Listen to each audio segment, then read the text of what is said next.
الحمد لله نحمده ونصلي على رسوله الكريم أما بعد فأعوذ بالله من الشيطان الرجيم بسم الله الرحمن الرحيم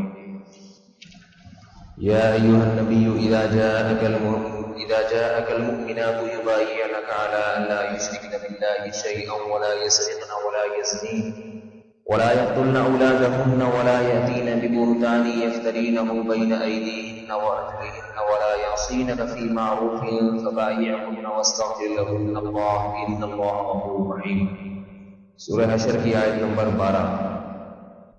اس آیت پر پہلے بھی کچھ بیان کیا تھا۔ اے نبی، جب آپ کے پاس مومن عورتیں آئیں اور بیعت کریں، کن باتوں پر بیعت؟ اللہ کے ساتھ کسی کو شریک نہیں کریں گی۔ اس پر میں نے پچھلے درس میں کچھ بات بیان کی تھی کہ رسول اللہ صلی اللہ علیہ وسلم جب کسی سے بیعت لیتے تو سب سے پہلے اس بیعت میں یہ بات ضروری تھی کہ شرک سے برات کا اعلان کیا جائے۔ تو ہمارے معاشرے میں شرک کہاں کہاں سے کیسے کیسے داخل ہوتا ہے، اس پر کچھ تفصیلات بتائی تھی، اس میں تھوڑی سی بات رہ گئی ہے۔ پچھلے درس میں نے کچھ یہ ٹوٹکوں کا، یہ جو ٹونے ٹوٹکے ہوتے ہیں ہمارے ہاں، نام بھی دیکھیں کیسا ہے، ٹونے ٹوٹکے، اسی سے پتہ چل رہا ہے کہ کوئی دو نمبر چیز ہے۔ عاملوں کا تذکرہ کیا تھا، تو اس کو تھوڑا سا آج مزید میں کچھ واضح کروں گا، اور پھر انشاءاللہ وقت بچا تو اگلی آیت کی طرف جائیں گے۔ پچھلے درس میں نے بتایا تھا کہ خدا نخواستہ کسی کے گھر میں جنات ہوں تو عاملوں کے پاس نہ جائے۔ عامل، آج تک میں نے نہیں دیکھا کوئی آدمی کسی عامل کے پاس گیا ہو اور اس کا علاج ہو گیا ہو، ہنستا چلا جاتا ہے۔ میں جنات کے وجود کا تو انکار ناممکن ہے کہ کروں، تو ممکن نہیں ہے ایسا انکار کرنا، تو قرآن سے ثابت ہے۔ جنات آتے بھی ہیں گھر میں، لوگوں پر سوار بھی ہو جاتے ہیں، یہ تمام حقائق ہیں۔ پہلی بات تو یہ کہ جب کسی پر آپ کو یہ شبہ ہو کہ جنات ہیں، شبہ ہوگا، ہر ایک پر تو نہیں ہوتا، تو سب سے پہلا کام کیا کرنا چاہیے؟ سب سے پہلے دیکھیں کہ یہ تحقیق کریں کہ واقعات یہ جن بھی ہے یا کچھ اور ہے۔ یہ دیکھنے کے کچھ طریقے ہیں جس سے پتہ چل جائے گا کہ یہ کوئی نفسیاتی پرابلم ہے یا واقعی کوئی جن ہے۔ کچھ چیزیں تو آپ خود دیکھو، ڈاکٹر کے پاس جانے سے پہلے بھی تو بہت ساری کچھ علامات ہوتی ہیں جن سے انسان کو خود احساس ہو جاتا ہے کہ یہ بیماری کیا ہے۔ سب سے پہلے دیکھنے کی چیز یہ ہے کہ جو مریض ہے، جس کو آپ سمجھ رہے ہیں کہ اس پر یہ نہیں آیا ہے، یہ کوئی مریضہ ہے، آپ دیکھیں کہ گھریلو لحاظ سے وہ پریشان تو نہیں ہے۔ اگر وہ گھریلو لحاظ سے پریشان ہے، کوئی عورت ہے طلاق یافتہ ہے یا شادی شدہ ہے مگر شوہر کا اس کے ساتھ سلوک اچھا نہیں ہے، یا شوہر کا تو اچھا سلوک ہے مگر نندے جٹھانیاں وغیرہ ساس کا سلوک اچھا نہیں ہے، تو یقین کر لیں یہ نفسیاتی طور پہ پاگل ہو گئی۔ اس کو خام خواہ میں یہ فرض کر لینا کہ اس کے اوپر جنات ہیں، یہ حماقت اور بیوقوفی کی بات ہے۔ جنات اتنے آرام سے ہر ایک پر نہیں آ جاتے۔ بہت سی ایسی خواتین کا مجھے علم ہوتا ہے کہ ان کے جنات ہیں، یعنی لوگ کہتے ہیں، میں جب حالات پوچھتا ہوں تو میں ان سے حلفیہ یہ کہہ دیتا ہوں کہ یہ اس پر جن نہیں ہے۔ کئی واقعات ہیں۔ ایک خاتون کا فون آیا پچھلے سال پنڈی سے کہ جی مجھ پہ کسی نے کوئی جن ون کر دیا ہے، پتہ نہیں کیا ہو گیا ہے، اور ایسے پریشان۔ میں نے کہا آپ کی عمر کتنی ہے؟ کہنے لگی کہ 35 سال۔ میں نے کہا آپ کی شادی ہو گئی؟ انہوں نے کہا نہیں۔ میں نے کہا شادی کر لیں، یہ جنات سارے بھاگ جائیں۔ 35 سال کی عمر ہو گئی، شادی نہیں ہوئی، ظاہر ہے نفسیاتی طور پہ اپسیٹ ہو جائے۔ لیکن اس کے علاج نہ کریں، آپ دماغ خراب ہوگا۔ یہاں میرے ایک شاگرد تھے، پہاڑ گنج کی طرف رہتے تھے، نیچے جو ناظم آباد میں گھر بنے ہوئے ہیں، وہ ان کی سسٹر، یہی 40 سال ان کی عمر ہو گئی، شادی نہیں ہو رہی، تو وہ بیچارے میرے پاس آئے کہ وہ ہماری سسٹر پہ کسی نے کوئی اثرات کر دیے آپ۔ میں نے کہا بھائی ان کی شادی کراؤ، 40 سال عمر ہو گئی، ابھی تک کنواری ہیں، نکاح نہیں ہوا، تو دماغ کو خراب ہوگا لازم۔ اور میں نے کہا یہ ابھی تو جنات آ رہے ہیں، چڑیلیں آنا شروع ہو جائیں گے، پرسوں بھوت اور پتہ نہیں کیا کیا چیزیں آنا شروع ہو جائیں گی۔ مردوں کے ساتھ بھی ایسا ہوتا ہے، جاب نہیں مل رہی کسی آدمی کو، مردوں کے ساتھ تو رشتوں کی پرابلم آج کل ہوتی نہیں ہے، نخرے نہیں ختم ہوتے مردوں کے تو آج کل شادی میں۔ مردوں کے ساتھ پرابلم ہوتی ہے بے روزگاری کی. سمجھ رہے ہیں نا؟ ظاہر ہے انسان لڑکا جوان ہو جائے روزگار نہ ہو, گھر میں بھی تانے سننے کو ملتے ہیں, دوستوں میں اٹھتے بیٹھتے ہوئے شرم آتی ہے اس کو. لڑکی شادی نہ ہونے سے پاگل ہوتی ہے اور مرد بے روزگار ہونے سے پاگل ہوتا ہے. شادی شدہ آدمی بے روزگار ہو گیا تو ہوتا کیا ہے, بے روزگار ہو گیا, کچھ دنوں کے بعد اس کی سیٹنگ آؤٹ ہونا شروع ہو جائے گی, کیونکہ ہر وقت ایک دماغ میں ٹینشن ہے. پھر بیوی کی طرف سے الگ تانے, بچوں کی طرف سے الگ تانے, اگر شادی شدہ ہے نہیں تو ویسے ہی ماں باپ تانے دے دے کے مار دیتے ہیں. ماں باپ ہی تانے دے دیتے ہیں, کماتا نہیں ہے, پڑا رہتا ہے. صحیح ہے نجار, عجیب بات ہے, کرنے کی تو نہیں ہے. والدین کو بھی آج وہ اولاد اچھی لگتی ہے جو کما کے لاتی ہے. جو کما کے نہیں لاتی اگرچہ اس میں اولاد کا قصور نہ بھی ہو, ماں باپ کو اس سے محبت نہیں ہوتی. سب کی بات نہیں کر رہا, عموماً. تو اس سے دماغی توازن آہستہ آہستہ خراب. رات کو جن بھوت نظر آتے ہیں اس کو, آوازیں آتی ہیں, سوتے میں آنکھ کھل گئی, چڑیل نظر آئی, یہ سب کچھ ہوتا ہے.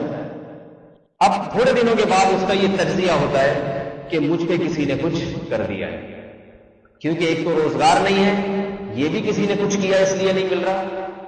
نمبر 2, مجھے جو ایک چیز نظر آئی تھی اس دن رات کے وقت چڑیل, تو واقعتاً یہ کسی نے کچھ کیا ہے, میرے پیچھے جنات لگائے. تو بھائی یہ جن جو آپ کو نظر آ رہے ہیں یہ اس لیے نہیں آ رہے کہ کسی نے کچھ کیا, اس لیے کہ آپ پریشان ہیں. آپ پریشان ہیں اس لیے آپ کو یہ چیزیں نظر آ رہی ہیں. جن میں نہیں ہے کچھ بھی. ایسے کاروبار میں کسی کے بندش لگا دینا میرے بھائی آسان کام ہوتا تو امریکہ سب سے پہلے بڑے بڑے جنات کو ہائر کرتا, عاملوں کو پکڑتا, لاکھوں روپے دے کے پاکستان کی معیشت جنات کے ذریعے قابو میں کرنے کی کوشش کرتا. وہ تو بڑی ریسرچ کرتے ہیں, ٹھیک ہے نا, ہر چیز پہ. ان کو افغانستان میں اتنی فوجیں اتارنے کی کیا ضرورت تھی؟ کروڑوں روپے خرچ کرتے تھے, لاکھوں روپے. بڑے بڑے پاکستان سے عامل لے جاتے کہ جنات کو لڑواؤ, وہاں پہ صرف جنات کی تشکیل ہوگی. جن ٹینکوں کو اٹھا کے مختلف جگہوں پہ رکھ دیتے. ایسے تو نہیں اندھی لگی ہوئی کہ جو چاہے اٹھا کے کر لے. جنات کو اللہ نے ایسے تھوڑی اختیارات دیے ہیں, اور جو چاہے ان کو ایسے قابو میں کر لے اور جو کچھ کرتا پھرے. اسی طرح جنات کے ذریعے یہ بندشیں لگوانا اور یہ کاروبار روک دینا, اتنا یہ ایسے نہیں ہوتا. جادو کی حقیقت ہے, میں بتاتا ہوں وہ کیا ہے, وہ میں بھی آگے چل کے بتاؤں گا کہ جادو کیا ہوتا ہے, کتنے لوگوں پہ اثر ہوتا ہے اور کس پہ اثر نہیں ہوتا, یہ میں آگے چل کے بھی بتا دوں گا. اس لیے پہلا کام تو یہ کیا کریں کہ جب کسی پہ کوئی نفسیاتی پرابلم ہے تو دیکھا کریں کہ اس کا کوئی مسئلہ تو نہیں ہے, اس کے ساتھ جسمانی عوارض بھی ہو سکتے ہیں. گھریلو لحاظ سے پریشان ہے تو رات کو اس کو سانپ ہی نظر آئیں گے. سانپ. ایک خاتون کا پچھلے سال فون آیا, کہنے لگی مجھے رات کو سانپ بہت نظر آتے ہیں. سانپ, خواب میں سانپ ہی سانپ آتا. پریشان ہو گئی.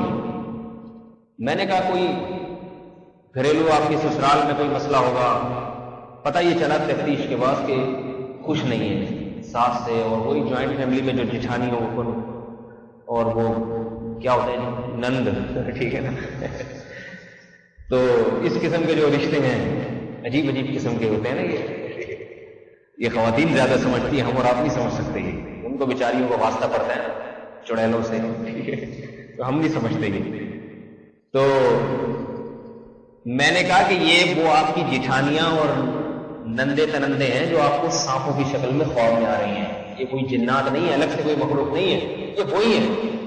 کیونکہ آپ نے دماغ میں تصور بٹھا لیا کہ یہ میرے خلاف ہیں اور یہ ممکن ہے وہ ظلم بھی کرتی ہے.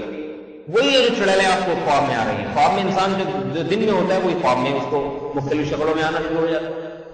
جو آدمی پرسکون زندگی گزارتا ہے اس کے خواب بڑے اچھے اچھے ہوتے ہیں. جو ٹینشن میں زندگی گزارتا ہے اس کے خواب خطرناک ہوتے ہیں. ہمارے ایک بہت قریبی رشتے دار کو خواب آیا, وہ روزگار کے معاملے میں بہت زیادہ پریشان ہے. روزگار ان سے چھوٹ گیا, قرضوں میں جکڑ گئے.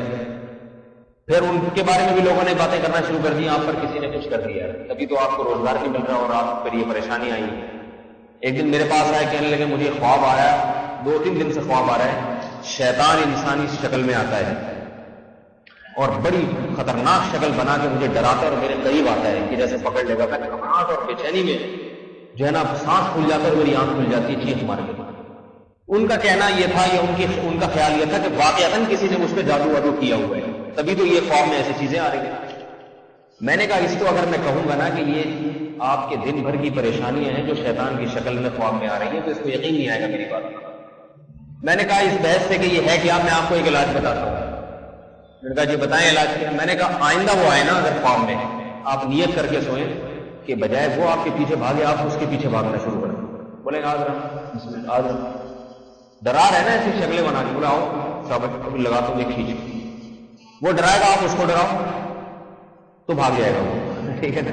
اور قریب جا کے زور سے تھپڑ مارو کھینچ کے اس کی, ذرا ہمت کرو ایک دفعہ. تو وہ کہتے ہیں کہ اس کے بعد وہ آیا ہی نہیں. صحیح ہے نا, جس دن یہ نیت کر کے سویا نا کہ میں جا کے ماروں گا اس کو, آیا ہی نہیں. خالد بن ولید رضی اللہ تعالیٰ عنہ کو اللہ کے نبی نے بھیجا ایک درخت کو کاٹنے کے لیے. اس درخت کی پوجا کی جاتی تھی, اس پہ جنات تھے. تو جاہلیت میں لوگوں نے اس درخت کی پوجا پاٹ شروع کر دی, جنات کی پوجا پاٹ. جنات اور شیر ہو گئے کہ یہ تو انسان ہم سے ڈرتا ہے. قرآن میں بھی اس بات کا ذکر ہے کہ جنات نے اس کا اعتراف کیا ہے کہ انسان نے ہماری پوجا اور ہم سے اتنا ڈرنا شروع کر دیا کہ اس چیز نے ہم میں تکبر پیدا کر دیا. تو خالد بن ولید رضی اللہ تعالیٰ اس درخت کے قریب گیا, وہ جن سجدہ آپ کے حملہ کرنے کے لیے ایسے شکلیں بنا رہا تھا. خالد نے ایک تلوار گھمائی, اس کو مار دیا, ٹھیک ہے نا, درخت بھی کاٹ دیا. کوئی پرواہ نہیں کی کہ اس پہ کتنے جنات چھڑا لیں. دیکھو یہاں میں ایک بہت اہم بات آپ لوگوں کو بتاؤں, بہت اہم بات. مجھے لوگ یہ اعتراض کرتے ہیں میرے اوپر, ادھر توجہ فرمائیے, کہ یہ بزرگوں کو نہیں مانتا. یعنی اس طرح کی جب میں باتیں کرتا ہوں, کتنے بڑے بڑے بزرگ ہمارے موجود ہیں جو عامل ہیں, جو عملیات کرتے ہیں اور جنات اتارتے ہیں, اور کتنے لوگ ہیں ایسے, یعنی دیوبندیوں میں بھی ہیں, تبلیغی میں بھی ہیں, اور دیہاتیوں میں بھی ہیں. جبکہ میں کہتا ہوں یہ کام سرے سے غلط ہے. یہ میرا دعویٰ ہے, سمجھ آئیے نا بھائی. یہ بالکل قوم کو بیوقوف بنانے والی بات ہے. البتہ جو نیک لوگ یہ کام کر رہے ہیں وہ بیوقوف خود بنے ہوئے بیچارے. بعض دفعہ آدمی خود بیوقوف بن کے ناسمجھی میں دوسروں کو بیوقوف بنا رہا ہوتا ہے, ٹھیک ہے نا. اس کو خود پتہ نہیں ہوتا کہ میں خود بیوقوف بن رہا ہوں. عامل کیسا ہی کیوں نہ ہو, خواہ تبلیغ میں وقت لگاؤ, خواہ جہاد میں وقت لگاؤ, خواہ جامعۃ الرشید سے فارغ ہو, میرا اپنا مدرسہ, ٹھیک ہے نا, خواہ کتنے بھی بڑے بزرگ کا خلیفہ ہو, عامل بننے کے بعد سب سے پہلا کام یہ ہوتا ہے کہ اس کے دماغ پہ اثر ہوتا ہے سب سے پہلے. لہذا اس کو ایسی چیزیں نظر آنا شروع ہوتی ہیں جن کی کوئی حقیقت ہے ہی نہیں. دنیا میں اللہ نے ایسی کوئی چیز پیدا نہیں کی جو اس کو نظر آ رہی ہے. موکل آنا شروع ہو جائیں گے, حالانکہ موکل کی کوئی ایسی کوئی چیز نہیں ہے. موکل سمجھ آئیے نا بات. حمزات نظر آنا شروع ہو جائیں گے, عجیب چیزیں, ٹھیک ہے. اور بہت سے ایسی جنات جو ہوتا ہی نہیں کچھ لیکن اس کو نظر آتا ہے. وجہ اس کی میں نے پچھلے بیان میں بتائی تھی کہ عملیات کرتے کرتے دماغ کی سیٹنگ ہو جاتی ہے آؤٹ. سمجھ آئیے نا. اس دعوے کی سب سے بڑی دلیل یہ ہے, صحابہ کرام میں بھی جنات آیا کرتے تھے. جنات اتارنے کی ضرورت ہر دور میں رہی ہے, لیکن 1,24,000 صحابی میں ایک بھی عامل نہیں تھا جس نے یہ فن باقاعدہ سیکھا ہو. سمجھ میں آ رہی ہے بات آپ حضرات؟ ایک بھی نہیں. تابعین میں کوئی ایک بھی عامل نہیں ملتا جس نے چلے کاٹے ہو بیٹھ کے کہ میں کسی کا جن اتاروں. حالانکہ اس وقت بھی جنات آیا بھی کرتے تھے اور اترتے بھی تھے, بھاگا بھی کرتے تھے. مشہور واقعہ ہے, صحابی گئے. اچھا پھر سوال کر رہے تھے جنات اتاریں کیسے؟ جب لوگ کہتے ہیں نا کہ ہر لکل فن الرجال, ہر فن کے کچھ ماہرین ہوتے ہیں, ان سے علاج کرانا چاہیے. یاد رکھو جسمانی بیماریوں کے ماہرین ہوتے ہیں, روحانی بیماریوں کے ماہرین, روحانی سے میری مراد حسد ہے, دل میں بغض ہے, اللہ کی محبت نہیں ہے, ان کے ماہرین بزرگان دین ہوتے ہیں, لیکن جنات اتارنے کے ماہرین نہیں ہوتے ہیں. سمجھ رہے بات؟ اس کا کوئی ماہر نہیں ہوتا. یہ صحابہ کرام کی سیرت سے یہ بات ثابت ہے. صحابہ کا ایک قافلہ جا رہا تھا, ایک یہودی پہ یا کوئی مشرک تھا, اس پہ جن چڑھا ہوا تھا. وہ لوگ آئے صحابہ کے پاس کہ بھئی اس پہ جن چڑھا ہوا ہے, اور ایسا جیسے رسیوں سے بندھا ہوا ہوتا ہے, ایسا بنا ہوا. صحابی کہتے ہیں کہ میں نے سورہ فاتحہ پڑھنا شروع کی اور اس پہ دم کرنا شروع کیا, اس کو اللہ تعالیٰ نے شفا عطا فرما دی, اور ایسے ہو گیا جیسے کچھ کھائی نہیں اس کے اوپر. انہوں نے وہ بکریوں کا ریوڑ دیا ان کو ہدیے کے طور پہ, اجرت کے طور پہ. اب دیکھیں صحابی وہ عامل نہیں تھے نہ, انہوں نے یہ کہا اچھا میں ذرا فون کرتا ہوں, کسی بڑے عامل سے رابطہ کرتا ہوں, ٹھیک ہے. ان صحابی نے کہا کہ سورہ فاتحہ پڑھو, اللہ کا کلام میں پڑھ گئے.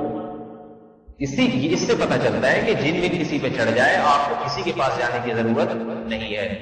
آپ سورہ فاتحہ پڑھیں یا قرآن مجید کی جو آیات آپ کی سمجھ میں آتی ہیں اس وقت سورہ فلق, سورہ ناس ہے, یہ تو اتری ہی جادو کے اثرات کو ختم کرنے کے لیے. نبی علیہ الصلوۃ والسلام پر سورہ فلق, سورہ ناس نازل ہوئی ہے. اتنی بہترین صورت ہے, اللہ نے ہمیں دی ہے. یہ آپ پڑھ کے دم کر دیں, فائدہ ہو جائے ٹھیک ہے, نہیں ہو جائے تو صبر کریں, کیونکہ دنیا میں ہر بیماری کا علاج اللہ نے دوا تو پیدا کی ہے, مگر اس دوا سے ہر ایک کو شفا ملے گی یہ اللہ نے ایسا نہیں کیا.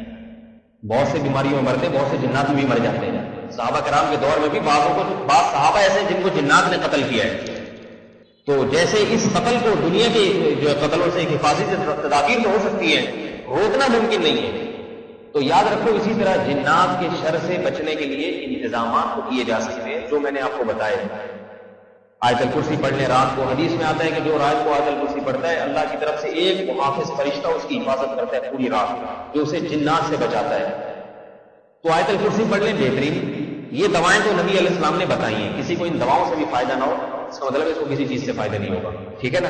اس کو صبر کرنا چاہیے، وہ خود ہی بھاگ جائیں گے جنات. اور اگر اس نے صبر نہیں کیا اور عاملوں کے پاس چلا گیا، خواہ وہ تبلیغی عامل ہو، خواہ وہ کسی بزرگ کے خلیفہ ہو، خواہ کوئی ہو، میں بتا دوں آپ کو کہ اس کا ہو گیا بیڑا غرق زندگی بھر کے لیے. اب فائدہ نہیں. اب 4-5 چڑیلیں اس کے گھر میں آئیں گی لازمی، کیونکہ وہ ان کے پاس جاؤ گے نا، وہ جنات سے مانوس ہوتے ہیں وہ لوگ. تو جنات ان کا راستہ دیکھ لیتے ہیں، اچھا یہ بندہ بھی ہے جو ادھر آتا جاتا ہے، اچھا یہ بھی ہے جس کے گھر میں ہم نے جو ہے نا ڈیرا جمانا ہے. تو الحمدللہ میری ان باتوں کو سن کے بعض لوگ ایسے ہیں ان کے گھر میں پہلے سے جنات ہیں مگر وہ علاج نہیں کرتے. مجھ سے آ کے بتاتے ہیں کہ بھی جنات نظر آتے ہیں رات کو. میں کہتا ہوں آنے دو، کچھ چھیڑ چھاڑ تو نہیں کر رہے ہیں. ٹھیک ہے. ایک نے بتایا کہ میرے رات کو میرے کان میں بھی بلی کی آواز آتی ہے، میری بیگم کے کان میں بھی، بچوں کے کان میں بھی. چلو اکیلے کے آ رہی ہوتی تو آدمی کہتا ہے کوئی نفسیاتی پرابلم، لیکن سبھی تو نہیں نفسیاتی مریض ہو سکتے. تو میں نے کہا بلی کی آ رہی ہے نا، شیر کی تو نہیں آ رہی. شیر کی آ رہی ہوتی آدمی گھبرایا تھا. بلی تو میاؤں میاؤں تو آ رہی ہے، 1.5-2 سال ہو گئے آ رہی ہے، کبھی کسی کو پریشان نہیں. میں نے کہا اگر کسی عامل کو لے آئے بلی کی آواز کو بھگانے کے لیے تو بلی کے ساتھ ساتھ بہت بڑے بڑے بلے آ جائیں گے. اور عامل خود بلوں سے کم تھوڑی ہوتا ہے. عامل جو ہے نا وہ بہت بڑی چیز ہوتی ہے. اور وہ تو نیک لوگ اس فیلڈ میں ہے ہی بہت کم، وہ دین کے دوسرے شعبوں میں لگتے ہیں. تو پہلی بات صحابہ کرام میں کوئی بھی عامل نہیں تھا اس قسم کا، یہ جو عملیات چلے ولے کرنے والا. دین کے کاموں میں لگے ہوئے تھے اور اسی سے جنات بھاگ جایا کرتے تھے. آپ بھی دین کے کام میں لگیں گے، ان چیزوں میں انشاءاللہ یہ چیزیں ہوں گی. دوسری بات یہ کہ جادو جو لوگ کرتے ہیں نا، جادو، میں جب ان جادو کے خلاف بیانات کرتا ہوں کہ تو لوگ اس کو بھی اعتراض کرتے ہیں کہ جادو تو پیغمبر کبھی ہوا تھا. میرے پاس لوگ آتے ہیں نا کہ کاروبار نہیں ہو رہا تو ایسا تو نہیں کسی نے کچھ کر دیا ہوگا. میں کسی نے کچھ نہیں کیا. وہ کہتے ہیں وہ رشتہ نہیں ہو رہا بیٹی کا، کسی نے کچھ کر تو نہیں دیا. میں کہتا نہیں کیا کسی نے. آپ کی بچی کا اور کتنوں کا نہیں ہو رہا. کون سب پہ کچھ کرتا رہے گا کہ ہر گلی محلے میں جا کے اتنا ٹائم کسی کے پاس ہے کیا. میں نے کہا کس کے ہو رہا ہے؟ لڑکیاں گھروں میں بالغ بیٹھی ہوئی ہیں، بہت ہی کم لوگ ہیں جن کے ہو جاتا ہے. تو پھر جناب وہ گھر میں پرابلم، مختلف بیماریاں آ رہی ہیں، لگ رہا ہے گھر سوٹ نہیں کر رہا. بعض ایسی باتیں بھی کرتے ہیں کہ لگ رہا ہے گھر جو ہے نا یہ ہمیں موافق نہیں آیا. پانی تو موافق، آب و ہوا کا تو سنا تھا کہ آب و ہوا موافق نہیں آئی، اب گھر بھی موافق نہیں آ رہا. یہ اس قسم کی بات ہے. تو میں ان سے کہتا ہوں کچھ نہیں کیا کسی نے، کوئی جادو وادو نہیں کیا. تو پھر لوگ یہ ایک اعتراض کرتے ہیں کہ جادو تو پیغمبر پہ بھی ہوا تھا، محمد صلی اللہ علیہ وسلم پہ بھی ہوا تھا. یاد رکھیں جادو ان اسباب میں سے ایک سبب ہے جو بہت ہی کمزور اور ضعیف سبب ہے. سمجھ رہے ہیں نا؟ میں نے پچھلے بیان میں تفصیل بتائی تھی. بعض چیزیں ایسی ہیں جن پر سبب یقینی مرتب ہوتا ہے. آپ روٹی کھائیں گے تو پیٹ لازمی بھرے گا، ہے یا نہیں ایسا؟ لہذا یہاں اسباب اختیار کرنا فرض ہے. جس کو بھوک لگ رہی ہے اس پہ روٹی کھانا فرض ہے. اگر نہیں کھائے گا مر گیا تو خودکشی کا گناہ ہوگا اس کو. اور یہاں توکل کرنا جائز نہیں ہے، اس طرح کا توکل کہ وہ کہے میں روٹی نہیں کھاؤں گا، اللہ ہے جو پیٹ بھرنے والا ہے. اللہ کہے گا میں نے تو روٹی کے ذریعے ہی بھرتا ہوں. تو کوئی جو ہے نا کوئی ابراہیم علیہ السلام کی اولاد میں ہے جو جیسے میں نے ان کو آگ میں ڈال کے بچا لیا تو میں تجھے بغیر روٹی کے تیرا پیٹ بھر دوں گا. میں تو پیٹ ہی روٹی سے ہی بھرتا ہوں، پیٹ کھاؤ گے تو بھرے گا. لہذا یہاں اسباب اختیار کرنا فرض ہے. وہ الگ بات ہے کہ سبب اختیار کر کے بھی نظر اللہ پہ رکھنی پڑے گی کہ اللہ کی مرضی سے بھرا ہے. اگر اللہ نہ چاہتا تو 1000 روٹیاں بھی کھا لیتے نہیں بھرتے، لیکن اللہ کی عادت ہے کہ جو روٹی کھائے گا تو پیٹ بھرے گا. دوسری چیز وہ اسباب جن پر نتیجہ اکثر مرتب ہوتا ہے اور بعض دفعہ نہیں بھی ہوتا. جیسے دوا، آپ بیمار ہوتے ہیں علاج کرتے ہیں تو اکثر و بیشتر فائدہ ہو جاتا ہے، لیکن بسا اوقات فائدہ نہیں بھی ہوتا. یہاں سبب پہ چونکہ اللہ کا قانون یہ نہیں کہ جو بھی دوا کھائے گا اس کو شفا ملے گی، لہذا دوا کے بارے میں قانون یہ کہ دوا کھانا لازم نہیں. اگر کوئی بیمار ہو جائے دوا نہ کھائے مر جائے خودکشی کا گناہ نہیں ملے گا.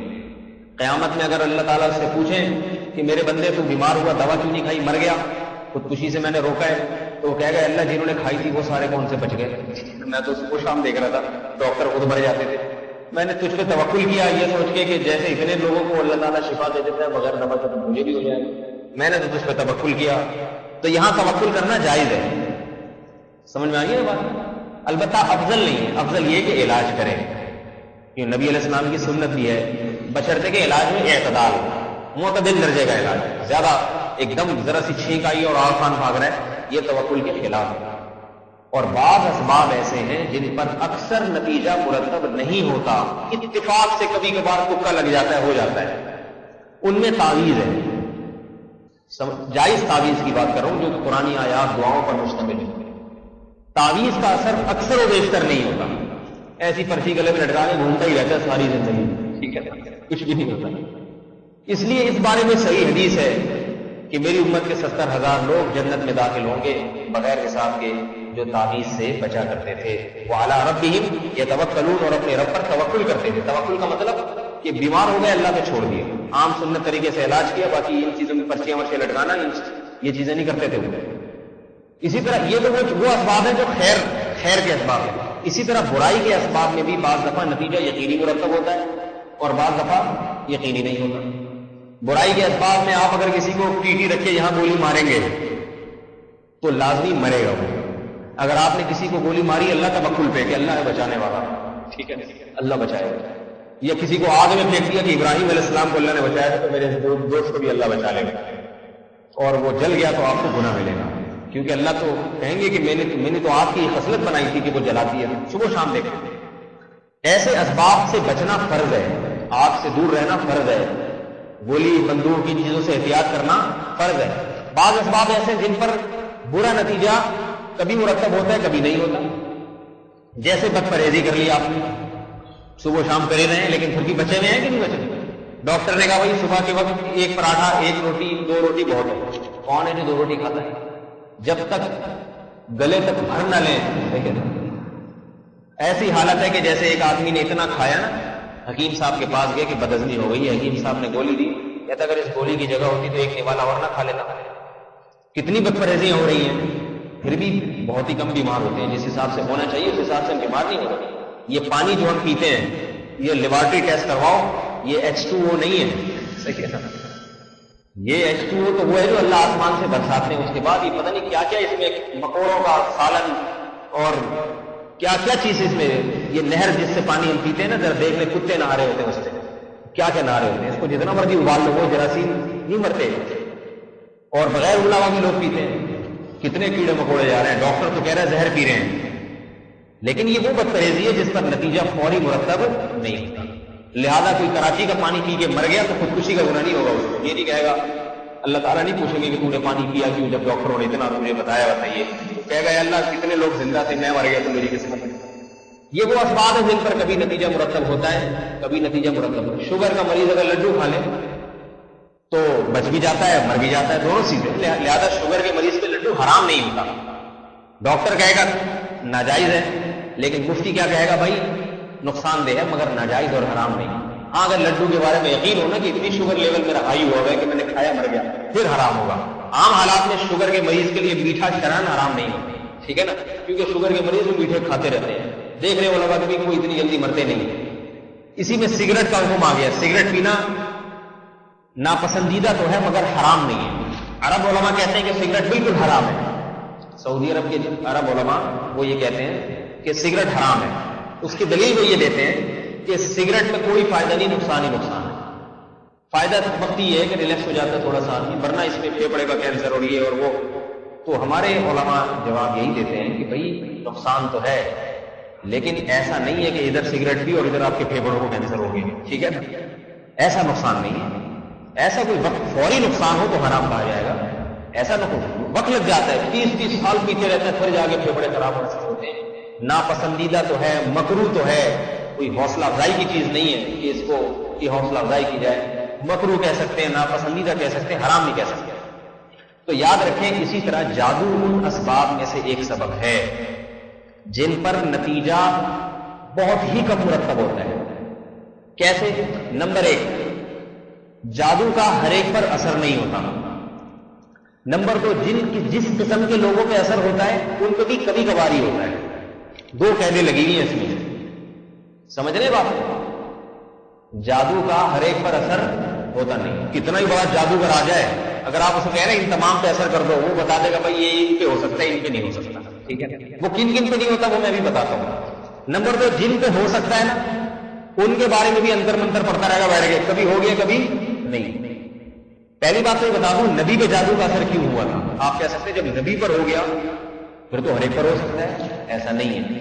محمد صلی اللہ علیہ وسلم پر جادو کا اثر اس لیے ہوا تھا تاکہ لوگوں کو یہ پتا چل جائے کہ آپ خود جادوگر نہیں ہیں. کیونکہ یہودی کہتے تھے یہ جادوگر ہیں معاذ اللہ, کیونکہ یہ ایسا کلام پیش کرتے لوگ متاثر ہوتے ہیں. تو اگر آپ پہ جادو کا اثر نہ ہوتا تو یہودی یہ کہہ سکتے تھے کہ اتنا طاقتور ہم نے جادو کیا اور اس پہ اثر نہیں ہوا, یہ اس کی علامت ہے کہ اس کے پاس جادو کا توڑ ہے, اور یہ توڑ تو جادوگر کے پاس ہی ہو سکتا ہے. اس طرح کی باتیں کر سکتے تھے وہ. تو اللہ نے ان کے منہ بند کرنے کے لیے محمد صلی اللہ علیہ وسلم پہ جادو کا اثر کیا. ورنہ اگر آپ علیہ السلام پہ بھی ایسے اثرات ہوتے تو یہودی تو پتہ نہیں کتنی دفعہ کوشش کر چکے ہوں گے. ہر بات کو نقصان پہنچانے کا یہودی نے کیا. ایک ہی دفعہ ہوا, وہ بھی تھوڑا سا اثر. اتنا سا اثر ہوا کہ آپ کو بھول چوک ہونے لگی چیزوں میں. اس سے زیادہ آپ پہ اثر نہیں ہوا جادو کا. اور نبی علیہ السلام کے بعد کتنے پر ہوا؟ یہودی لوگ ابو بکر پہ بھی کوشش کی ہوگی لیکن نہیں ہوا, حضرت عمر پہ بھی کوشش کی ہوگی, کتنوں پہ کوشش کی ہوگی. تو پہلی بات تو یہ کہ جادو ان اسباب میں سے جن پہ بہت ہی کم اثرات ہوتے ہیں, یعنی میں یہ نہیں کہہ رہا اثر ہوتا نہیں, ہو بھی جاتے ہیں, بہت مر بھی جاتے ہیں لوگ جادو کے زور سے. میاں بیوی میں طلاقیں پڑ جاتی ہیں جادو کے ذریعے, سب کچھ ہوتا ہے. لیکن اتنی اندھی نہیں لگے گی کہ جس کی بیوی کو چاہو طلاق دلوا دو, اور جس کا چاہو کاروبار بند کروا دو, اور جس کا چاہو جناب گھر کو ناموافق بنا دو, جس کے چاہے بچے کو مار دو. ایسا نہیں ہوگا. بہت مشکل ہے یہ کام, اور ہر ایک پر ہوتا نہیں ہے. اور جن جن پر ہوتا ہے ان پر بھی کبھی کبھار کسی کا تکا لگ گیا. کیوں؟ اس کی سب سے بڑی دلیل جادوگروں کی اپنی حالت ہے. اگر جادوگر اس قسم کی ان کو طاقتیں ہوتی تو جادوگر ایسے نہ ہوتے, ایسے مکھنچو قسم کے نہ ہوتے, غربت کے مارے در کی ٹھوکریں نہ کھا رہے ہوتے. ان کے پاس تو جو پیسہ آتا بھی ہے یہ جعلی 2 نمبر طریقے سے آتا ہے. اگر کوئی جادوگر آپ کو دولت مند نظر آئے تو 2 نمبر طریقے سے کمایا ہوا, اپنے جادو کے زور سے بیچارے نہیں کما سکتے. میرے گھر سے پچھلے سال ذرا 2-3 چوریاں ہوئی. میں حیران, یہ پیسے چوری کون کر رہے ہیں؟ گھر والے گئے ہوئے اپنی والدہ کے ہاں, گھر بند ہے, ادھر رکھے غائب. تو مجھے کسی نے بتایا کہ آپ اتنا بولتے رہتے ہو نا, آپ کے گھر میں کسی نے کچھ کر دیا, یہاں سے پیسے غائب. میں نے کہا یہ کوئی بڑا ہوشیار چور ہے, یہ کسی نے کچھ نہیں کیا, یہ بتا دو. انہوں نے کہا نہیں, جنات جو ہے نا پیسے بھی اٹھا کے لے جاتے ہیں. میں نے کہا یہ بینکوں کے لاکر کیوں نہیں خالی کرتے؟ بتاؤ حماقت ہے یا نہیں؟ جب انسان وہمی بنتا ہے نا تو سب سے پہلے اس کا دماغ خراب ہو جاتا ہے. بینکوں سے کیوں نہیں آج تک جنات نے, بینک کا تو 1 روپیہ اگر سے ادھر ہو جائے تو بیچارے پریشان ہو جائے. بینک کے لاکر سے کیوں نہیں نکال لیتا؟ تو اس کی لاجک یہ بیان کی کہ جن کی ایک عادت ہے کہ لاکر میں کبھی نہیں گھستا, جو باہر نظر آئی ہوئی چیز ہوتی ہے اسی کو. کیوں بھائی, وہ تو جن ہے. جب وہ چھت سے ٹاپ کے آ سکتا ہے اندر تک تو الماری کھول کے اندر کیوں نہیں گھس سکتا وہ؟ بٹ اچھا, پھر جو ہے نا وہ یہ بھی کسی نے بتایا کہ بٹوے کے اندر سے جن کبھی نہیں نکال سکتا پیسے, بٹوے کے اوپر پڑے ہو تو وہ اٹھا کے لے جاتے ہیں. عجیب احمقانہ باتیں. پھر ایک دن میں نے دیکھا کہ وہ بریف کیس کا وہ ٹوٹا ہوا ہے لاک, تو بہرحال مجھے پکڑوں گا انشاءاللہ میں. ایسا نہیں ہے, جن تو ہو ہی نہیں سکتا مجھے یقین. جنات شرارت بھی کرتے ہیں گھروں میں, یہ بھی ہوتا ہے. جنات کی بھی شرارت ہوتی ہے. جن کے گھروں میں جنات ہوتے ہیں وہ پھر ایسے چوری نہیں کرتے, وہ ایسا کرتے ہیں کہ ادھر سے بٹوا اٹھا کے اس الماری میں رکھ دیا. اب وہ گھر والے, جنات کی طبیعت شرارتی ہوتی ہے, ایسی شغل میلہ لگاتے ہیں وہ, ٹھیک ہے نا. اتنی طاقت ان کو نہیں ہوتی کہ 1 لاکھ روپے یہاں سے نکال کے اس کے گھر میں لے جا کے, یہ نہیں ہوتا. جنات اتنا اللہ نے اختیارات دے دی ہوتے تو نظام عالم برباد ہو جاتا. میزان بینک سے پیسے نکال کے بینک اسلامی میں رکھ دیے, وہاں سے حبیب بینک میں پورا نظام. یہودی تو پتہ ہے کتنے بڑے جادوگر ہیں آج بھی. یہودی آج جتنا جادو میں آگے ہیں نا, دنیا کی کوئی قوم آگے نہیں ہے. مگر یہودی جادو کے زور سے مسلمانوں کا ایک پیسہ ادھر ادھر کر کے دکھائیں گے. ملا عمر کو پکڑ کے دکھائیں جادو کے زور سے, سارے آپ لے آئے اپنے ملا عمر کو تلاش کرو. بکواسات ہیں یہ جو اتنا وہمی لوگوں کو بنا دیا ہے. اور یہ بنانے والے مذہبی طبقہ ہے, مذہبی لوگوں نے جو اپنے آپ کو دیندار, انہوں نے قوم کو بیوقوف بنایا ہے. تو جن کا کام تھا لوگوں کو توکل کی باتیں بتانا. تو اگر ایسا ہوتا نا میرے بھائی تو جن یہاں سے, ہاں میں بتا رہا تھا ایسی شرارت کرتے, یہاں سے اٹھا کے پیسے وہاں رکھ دیے, اب وہ تاکہ تھوڑے بھی شرارت کا مزہ آ جائے. اس سے زیادہ نہیں کر سکتے کہ اڑا کے پیسے ہی غائب کر دیں.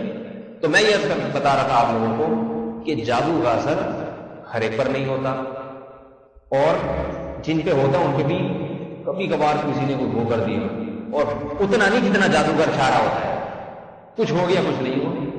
اسی طرح میاں بیوی میں جو طلاق بعض دفعہ جادوگر ڈلوا دیتے ہیں ہوتا ہے تو قرآن سے ثابت ہے یفرقون به بین المرء وزوجه، میاں بیوی میں جدائی. تو یہ بھی آسان نہیں ہے، لاکھوں پر جادو کیا جائے ممکن ایک دو میں طلاق ہو جائے، ہوتی ہے، اور وہ بھی ہر ایک پر نہیں بلکہ اس کے پہلے سے بھی ممکن ہے کچھ اسباب ہو تو اس کو اور شے مل جائے جادو کی طاقت سے.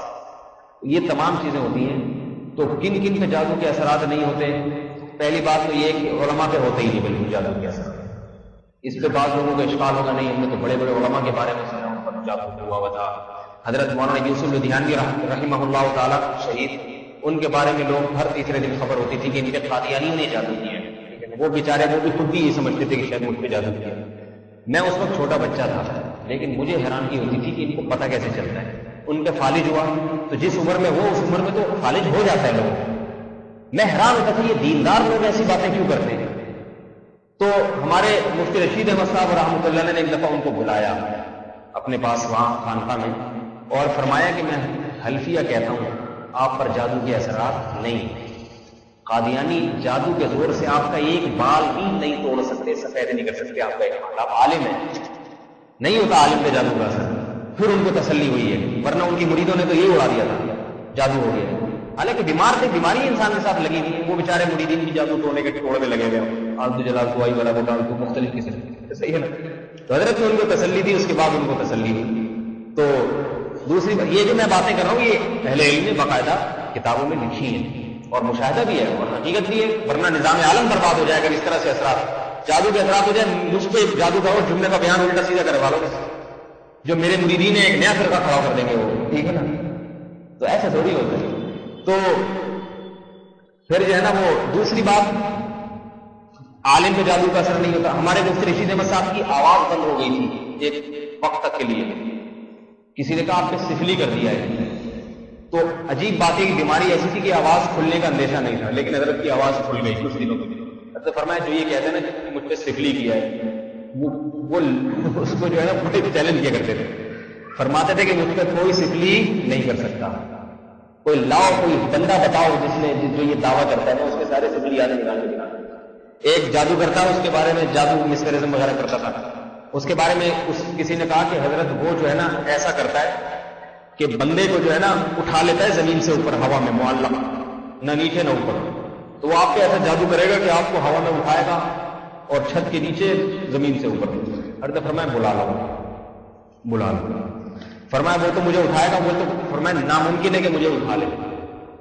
اور دوسری بات فرمایا کہ میں اس کو الٹا کر دوں گا، سر اوپر پاؤں نیچے، ایسی اس پہ نظر ڈالوں گا کہ الٹا. فرمایا اگر نظر سے نہیں ہو تو ایسے پکڑ کے کر دوں گا. مقصد تو الٹا کرنا ہے نا کسی کو، جس طرح سے بھی طاقتور تھے ماشاءاللہ، یوں اٹھاؤں گا ٹانگوں سے اور الٹا لٹکا دوں گا اس کو. تو جادو کا اثر نمبر 1 علماء پر نہیں ہوتا. نمبر 2 جادو کا اثر حکمرانوں پہ نہیں ہوتا. سمجھ رہے ہیں کیوں نہیں ہوتا؟ اس لیے کہ نظام عالم برباد ہو جائے گا. ایسے اندھی لگ رہی ہے، کسی جادوگر کو بولے علاقے کے ناظم کو لگڑا کر کے دکھا دے تاکہ میں اس کی سیٹ لے آؤں، کبھی نہیں کرے گا. وہ کہے گا بھائی میں نہیں کر سکتا. ٹھیک ہے نا. یہ جادوگروں کی طاقت بتا رہا ہوں آپ لوگوں کو. ورنہ یہ جو سیاسی لوگ ہیں نا یہ تمام حربے استعمال کرتے ہیں کہ جادوگروں کے پاس جائیں اور بولیں کہ بھائی حسین بھائی کی جگہ مجھے لے آؤ. ٹھیک ہے نا، میں ناظم بننا چاہتا ہوں. اور زرداری کی جگہ دیکھو کہا جاتا ہے زرداری پہ الزام لگایا جاتا ہے کہ بے نظیر کو مروایا اس نے. مجھے نہیں پتا اس نے مروایا نہیں مروایا، اگر مل کر مروایا ہے تو زرداری کو یہ گناہ مول لینے کی کیا ضرورت تھی؟ جاتا کسی عامل کے پاس، ملک کے مشہور ترین عامل جو تمام عاملوں کا جادوگروں کا سردار ہے، اس کو جا کے بولتا ہے یار کوئی ایسا دم بتا دے، تعویذ بتا دے محترمہ، رات کو سوئیں اور صبح اٹھنا نصیب نہ ہو تاکہ سانپ بھی مر جائے اور لاٹھی بھی نہ ٹوٹے. اس کو پتا تھا ایسا نہیں ہوتا. ورنہ اور ہم خود صدر صاحب سے کتنے پریشان ہیں، ہم لوگ نے کبھی آج تک رابطہ نہیں کیا. ہمیں پتا کچھ بھی نہیں ہوگا، ایسے وقت کی بربادی والی بات ہے. ملکوں کی جنگیں ہو جاتی ہیں، کوئی ایک دوسرے پہ جادو نہیں کر سکتا، کوئی جنات منات سے کام نہیں لے سکتا. ایک عالم تھے انڈیا کی جیل میں گرفتار تھے، تو ہمارے مولوی صاحب ان کو چھڑوانا چاہ رہے تھے. پہلے وقت کی بات ہے، وہ جو ہائی جیکنگ ہوئی تھی نا، جو مولانا مسعود صاحب کی بات بتا رہا ہوں آپ کو، وہ انڈیا کی جیل میں کافی عرصے گرفتار تھے. ہمارے استاد نے کسی نے بتایا کہ ایک عامل ہے بہت بڑا پنجاب میں، اس کا جادو سر چڑھ کے بولتا ہے، اس سے کام لیں، وہ جنات کے ذریعے جیل سے اٹھا کے لے آئے گا. کہہ رہے ہیں کہ ہم نے کہا ٹرائی کرنے میں کیا حرج ہے، ٹھیک ہے نا، جہاں اتنے چلو ٹرائی کر کے دیکھ لیں. اس کو بلایا، ہم نے کہا ہاں بھائی کیا تمہارا حساب کتاب ہے؟ تو اچھا اس کو جب فون کیا، اس نے بڑے بڑے دعوے کیے کہ میں تو جادو ایسا کر کے دکھاتا ہوں، کرتب بھی دکھاتا تھا. لوگ پڑھاؤں، نظر کے دھوکے ہوتے ہیں عام حقوق پہ ہی ہوتے ہیں یہ نظر کے دھوکے، عام آدمی پر یہ نظر کے دھوکے بھی نہیں ہوتے. کسی کے سامنے بٹھا کے بولے نا کہ بھائی کسی سمجھدار آدمی کے سامنے جو ان کی نگاہوں سے جلدی متاثر نہ ہوتا ہے، اس کے سامنے بولے کہ یہ کرتب دکھاؤ، یہ نہیں دکھا سکتے. بولے کہ نہیں یہ بیٹھا ہوا ہے، نہیں ہو سکتا، ٹھیک ہے نا، یہ جائے گا پھر ہوگا. اس طرح کی چیزیں نہیں ہوتی. تو اس عامل کو بلایا، اس عامل کو کہا کہ بھئی آپ آ جائیں. اس نے اتنا معاوضہ مانگا، حالانکہ اس کو معاوضے کی ضرورت تھی. آپ لوگ جن کو بولے کہ کھانا ہوتا ہے 4 روٹیاں اٹھا کے لے، کھاتا پیتا رہا، مزے موج ملا کر. اس نے کہا کہ بھئی میں جب لاہور سے کراچی آؤں، پنڈی میں تھا، پنڈی سے جب میں کراچی آؤں گا تو جہاز کا ٹکٹ آپ دیں گے مجھے، اپنے خرچے پہ نہیں آؤں گا. ہمارے استاد کہتے ہیں مجھے خیال آیا کہ یہ آدمی انڈیا کی جیل سے ان عالم کو اٹھا کے یہاں جنات کے ذریعے لا سکتا ہے، تو یہ جن کے ذریعے پنڈی سے ادھر کراچی نہیں آ سکتا. ایک کک لگائے جن اس کو تھوڑی ادھر آ گیا. اور پھر اس سے آگے کی میں نے سوچا کہ اگر اس کے پاس یہ طاقت ہوتی کہ جن کے ذریعے جیل سے اٹھا کے عالم کو لے آئے، تو اس نے تو پنڈی ٹو کراچی اپنی سروس کھول دینی چاہیے تھی. اس کو PIA کے لوگوں کی ضرورت نہیں، کسی کو ارجنٹ جانا ہے، کوئی میت ہو گئی تھی، جنازہ 12 بجے اور آپ کو 11 بجے خون مل رہا ہے، خون آ رہا ہے، تو ٹھیک ہے پیسے زیادہ لے لیں، ٹھیک ہے ڈبل کرایہ لے لیں، جن کو حکم سے جن اٹھا کے یہاں سے والے.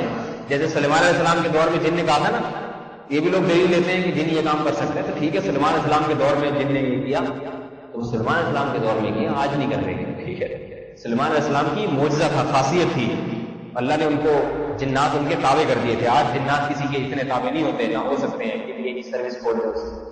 جن کو اگر کسی نے ایسا غلام بنا لیا نا، تو جن سب سے پہلے اپنے مالک کو پٹکے گا، بولے گا تو ہوتا کون ہے مجھے غلام بنانے والا. تو یہ سروس کھول دے گا کراچی سے پشاور، اور پھر ہم سارے جنات کے ذریعے ہواؤں کی سیر کرتے پھریں گے.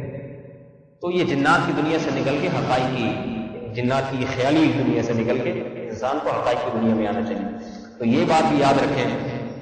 وہ کہتے ہیں میں نے بنائے بھاگ یہاں سے پیسے برباد کرے گا لیکن بھاگ جائے گا اور کچھ بھی نہیں ہوگا. تو وہ پھر اللہ کا شکر ہے جو کرنے کا کام ہے وہ ہائی جیکروں نے جہاز اغوا کیا، آپ کو معلوم ہے وہ مردانگی والا کام کیا، جہاز اغوا کیا. تاریخ میں شاید ایک واقعہ ہائی جیکنگ کا کامیاب ہو.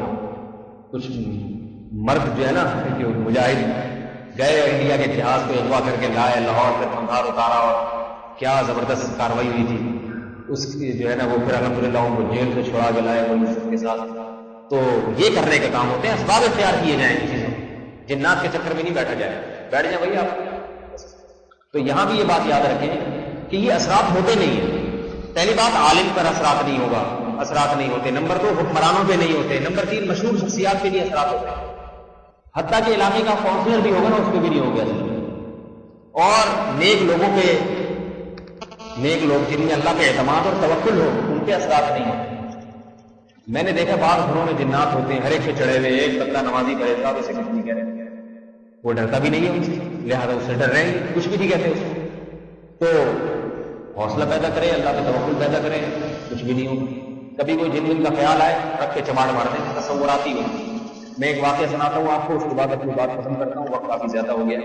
یہ موضوع ایک تھوڑا سا اور اس میں کچھ باقی ہے ابھی، تفصیل جو ہے نا وہ پھر انشاءاللہ اگلے ہفتے بیان کروں گا. طالبان کے دور میں ایک مولوی صاحب تھے، اللہ کرے ابھی بھی زندہ ہوں، ورنہ وہاں تو جو بھی ہوتے ہیں وہ تھے ہی ہو جاتے ہیں، شہید ہو چکے ہوتے ہیں. 52 ملکوں کو ایسی تھوڑی لگام دی انہوں نے، شہادتیں پیش کی انہوں نے. تو طالبان کے دور میں ایک تھے، وہ یہ کہتے تھے کہ یہ جنات لوگ ایسے ہی کرتے ہیں، میں کسی جن سے نہیں ڈرتا. یہ میں آپ کا حوصلہ پیدا کرنے کے لیے آپ کو بتا رہا ہوں، آپ بھی ایسی باتیں کیا کریں. اور خواتین کو بھی یہ بات بتا رہا ہوں، خواتین بھی ایسی باتیں کیا کریں تاکہ یہ چڑیلوں اور بھوتوں کا تصور جو ہے نا ختم ہو اور انسان ان حقائق کی دنیا میں آئے اور یہ تعویذ گنڈوں سے اپنے آپ کو بچا کے رکھے عاملوں کے پاس جانے سے. اچھا یہ پھر میں بتا دوں کہ اب کوئی کسی کا کاروبار میں نقصان ہو یا کوئی رشتوں کی پرابلم ہو تو خدا کے لیے یہ نہ کہا کرے کسی نے کچھ کر دیا. یہ اس کی علامت ہے کہ آپ کا اللہ پہ توکل اور اعتماد نہیں، بلکہ یہ آیت پڑھا کریں ما یفتح اللہ للناس من رحمت فلا ممسک لہا وما یمسک فلا مرسل لہ من بعدہ. اللہ تعالیٰ کسی کے لیے رحمت کا دروازہ کھولنا چاہے کوئی اس کو بند نہیں کر سکتا، اور اگر بند کرنا چاہے دنیا کی کوئی طاقت اسے کھول نہیں سکتی. یہ سب اللہ نے کیا ہے. اگر شادی نہیں ہوئی اللہ کی مرضی ہے. اگر اول تو وہ جو ہماری بھی مرضی ہے نہیں ہو، وہ جو میں نظریہ بتاتا رہتا ہوں، مرد اتنے اللہ نے پیدا ہی نہیں ہے تو کہاں سے شادی ہو جائے گی بھائی؟ جب تک 2 لوگ 3 شادیاں نہیں کریں گے مرد، وہ تو ہے ہی ہے. یہ تو ممکن نہیں ہے کہ شادیاں ساری خواتین کی آرام سے ہو جائیں جب تک مرد 1-2 شادیاں نہیں کریں گے. وہ تو ویسے بھی نہیں ہوں گی، ٹھیک ہے نا. جنات نہ بھی کرائیں، چڑیلیں نہ بھی بھیجی جائیں، جادو نہ بھی کیا جائے. باقی جو بھی ہے اللہ کی نظر کی جائے. اس میں کاروبار میں نقصان ہو رہا ہے وہ مجھے یاد نہیں رہا. یہ خواتین بیان میں بیٹھی ہوتی ہیں، میں نے عزم کیا تھا کہ میں اس موضوع پر بولوں گا نہیں، کیونکہ میں نے جب بھی دوسری شادی پہ ذرا سی بات کی نا اگلے ہفتے خواتین بیان میں اسٹارٹ، ٹھیک ہے نا. ابھی مجھے یاد نہیں رہا کہ اوپر خواتین بھی سن رہی ہوں گی، تو اگلے ہفتے نہیں بولوں گا انشاءاللہ. یہ میرا خواتین سے وعدہ ہے، بلکہ نہیں بولوں گا اب انشاءاللہ اس وجہ سے. یہ واقعتاً بتا رہا ہوں بالکل غائب ہو جاتی ہے، بیان ہی نہیں سننے آتی غصے میں. تو کسی نے خدا نخواستہ کوئی کاروبار میں مسئلہ ہو رہا ہے تو یہ نہ کہا کرے بندش، بلکہ بھائی کہ اللہ لن یصیبنا الا ما كتب اللہ لنا، ہمیں وہی مصیبت پہنچی ہے جو ہمارے رب نے ہمارے لیے لکھ دی ہے. وہ مولانا، اور وہ ہمارا رب ہمارا دوست ہے.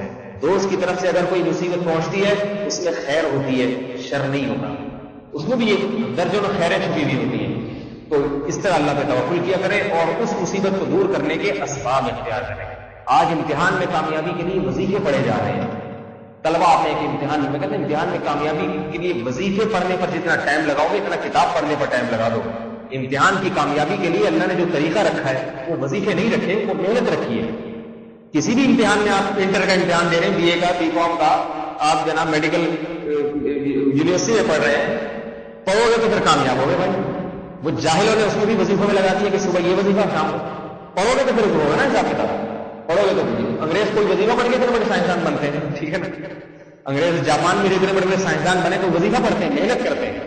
محنت کرو گے تو بن جاؤ گے، نہیں کرو گے تو ساری دنیا کے وظیفے پڑھ لو نہیں ہوگے. کیونکہ وہ کسی نے کہا ہے نا خدا نے آج تک اس قوم کی حالت نہیں بدلی نہ ہو جس کو خیال خود اپنی حالت کے بدلنے کا. ان اللہ لا یغیر ما بقوم حتی یغیروا ما بانفسہم. اسباب اختیار کر کے پھر اللہ کے توکل اور اللہ سے دعا مانگی جائے. مسلمان انگریز میں فرق یہ ہے کہ مسلمان اسباب اختیار کرتا ہے اور نظر اللہ پہ رکھتا ہے کہ اسباب سے نہیں ہوگا اللہ سے ہوگا، مگر محنت پوری کرتا ہے. انگریز محنت پوری کرتا ہے اور نظر بھی محنت پہ رکھتا ہے. یہ فرق ہے. یہ نہیں ہے کہ محنت نہ کرے اور نظریں اللہ پہ لگائے اور دعائیں اللہ سے مانگ کرے اللہ بس تو انٹر میں میرے 100 پہ 100 نمبر لیا، باقی میری حرکتیں تو تجھے معلوم ہے، ٹھیک ہے. ایسا نہیں ہوتا. تو اسباب پورے پورے اختیار کیے جائیں. اللہ کے نبی نے دیکھو کیسے اسباب اختیار کیے. تو یہاں یہ مسئلہ خوب اچھی طرح سمجھ لیں، اللہ پہ نظر رکھیں. میں واقعہ سنا رہا تھا، وہ طالبان کے ایک مجاہد تھا. وہ مجاہد جو ہے نا اپنے حوصلے کے لیے کہ جنات آیا میں تو چماٹ مار دوں، اس طرح کی باتیں کرتے تھے. بہت بہادر. کسی نے کہا بھائی خام خام ایسی باتیں نہیں کرو، ٹھیک ہے نا. کسی جن من نے سن لی ایسا نہ ہو تم پہ حاوی ہو جائے. جنات تو سن رہے ہوتے، یہاں بھی بہت سارے جنات بیٹھے ہوئے ہوں گے. تو اس نے کہا کچھ نہیں ہوتا ایسے ہی. ایک دن کیا ہوا، رات کو وہ اٹھا 2-3 بجے بیت الخلا جانے کے لیے اندھیرے میں. اب وہ خود سنا رہا ہے واقعہ، کہہ رہا ہے میں جب بیت الخلا گیا ہوں، میں نے جب بیت الخلا کا اندھیرے میں وہاں تو بتیاں بھی نہیں ہوتی، دروازہ کھولا تو مجھے ٹانگیں نظر آئی. میں نے دیکھا پہلے تو یہ گھبرا گیا بیت الخلا میں کون. جب میں ٹانگیں یوں کر کے اوپر تک دیکھتا ہوں تو ٹانگیں ہی ٹانگیں طاقت دے نہیں پاؤں، ٹانگیں ختم نہیں ہوگی، دھڑ کہاں سے جا کے شروع ہوگا بھائی، ٹھیک ہے. ایک بندے کی ٹانگیں ختم ہی نہیں ہو رہی اوپر تک، پاؤں سے شروع کیا تو ٹانگیں دھڑ نظر ہی نہیں آ رہا، یعنی اتنا اوپر. یار میں نے کہ لے ہوئی. لوگ بولتے تھے نا جنات کے خلاف زیادہ بولا نہ کرو، آج دکھا دیا. اب کہہ رہے میں کامنا شروع کر دیا. میں نے گیپ تو یہ تو پکڑ میں تو اس کے پٹھی میں آ جاؤں گا. کہہ رہے میں نے سوچ رہا ہوں کہ میں کیا کروں، اس سے معذرت کروں کہ بھائی پلیز مجھے معاف کر دو. پشتو میں اپنی اقبال زبان میں یار مجھے معاف کر دو، میں نے بہت اس طرح کی غلط باتیں کی، مذاق میں. بعض دفعہ آدمی باتیں ایسی کر دیتا ہے نا، جیسے ایک آدمی بڑا پریشان رہتا تھا، ایک درخت کے نیچے بیٹھ کے اللہ سے دعا مانگ رہے ہیں، اللہ اس زندگی سے تو بہت ہی بہتر ہے، مار دے. بار بار کسی کو شرارت سوجی، درخت پہ چڑھ گئے نا یہ ایک دن بیٹھا ہوا دعا مانگ رہا ہے اللہ موت دے دے موت، تو اس آدمی نے اوپر سے رسہ پھینکا. اس کو کیا پتا اوپر کوئی بندہ بیٹھا ہوا ہے، رسے میں پھندا بنا ہوا ہے، پھندا اس کے سامنے آ کے لٹک گیا. اس نے بولا یا اللہ یہ کیا ہے؟ اوپر سے اس بندے نے آواز آیا ہے میرے بندے تو روزانہ موت مانگتا ہے نا، تو آج ہم نے کہا تجھے اٹھا ہی دے، اس میں اپنا سر دے دے، بس اٹھانا ہمارا کام ہے. تو کہتا ہے یا اللہ ادھر تو بندہ مذاق بھی نہیں کر سکتا، ادھر تو بندہ مذاق میں بھی کوئی بات نہیں کر سکتا، تو مذاق کر رہا تھا سیریس ہی ہوئی. تو ایسے ہی اس کے جذبات کہ بھائی میں یہ کیسے، یعنی یہ تو بیچارہ گھبرا کے کہہ رہا ہے میں سوچ رہا ہوں کہ میں اس سے معذرت کروں یا مقابلہ کروں. تھا نر مجاہد آدمی، معذرت کیوں کرے بھائی، معذرت کرنے والے امریکہ سے ڈرتے تھوڑی ہیں. اس نے کہا اب تو بس ہو گیا جو ہونا تھا، اب میں معذرت نہیں اور بھاگنے کا کوئی راستہ نہیں ہے، میں بھاگوں تو پکڑ لے گا. تو میں نے کہا جو کر سکتے ہو کرو. وہ لوگ اکثر چھورے وورے رکھتے ہیں اپنے یہاں تو خطرہ ہو. کہہ رہے میں نے آنکھیں بند کر کے چھورا نکالا اور میں نے کہا آنکھیں بند کرو منہ نیچے کر کے پھونک دو جو بھی ہے. کہہ رہے اللہ اکبر، زور سے پڑ کے میں نے پاک کر کے گھونپا ہے تو وہ شلوار میں گھس گیا جا کے، شلوار لٹکی ہوئی تھی. اس کے بعد کہ جب آنکھ کھولی نا پتہ چلے میری اپنی شلوار جو بیت الخلا میں لٹکا دی، اور کچھ بھی نہیں ہے، وہم تھا یہ شلوار کے چوڑا آر پار ہو. وہ تخیلات سے نہیں، انسان اس طرح کی باتیں زیادہ کر رہے ہوتے ہیں تو وہ رات کا وقت ایسا ہوتا ہے دماغ پہ ایسا اثر ہو گیا اس کے، ڈرا ہوا پہلے سے تھا وہ کہ میں اتنی ڈینگیں مار چکا ہوں، تو وہ اس کو وہ ٹانگیں نظر آ رہی ہیں، وہ شلوار اور وہ طاعت دینے کا. تو اپنے دماغ کا خلل ہوتا ہے اکثر و بیشتر، جس میں انسان کو چڑیل اور بھوت اور اس قسم چیزیں نظر آ رہی ہوتی ہیں. اللہ تعالیٰ ہمیں اپنی ذات پر کامل ایمان عطا فرمائے اور کامل توکل اور چڑیل اور بھوتوں سے جو ہے نا ہمیں ان کے شر سے اللہ ہمیں بچائے. سبحانک اللہم و بحمدک، نشہد ان لا الہ الا انت، نستغفرک.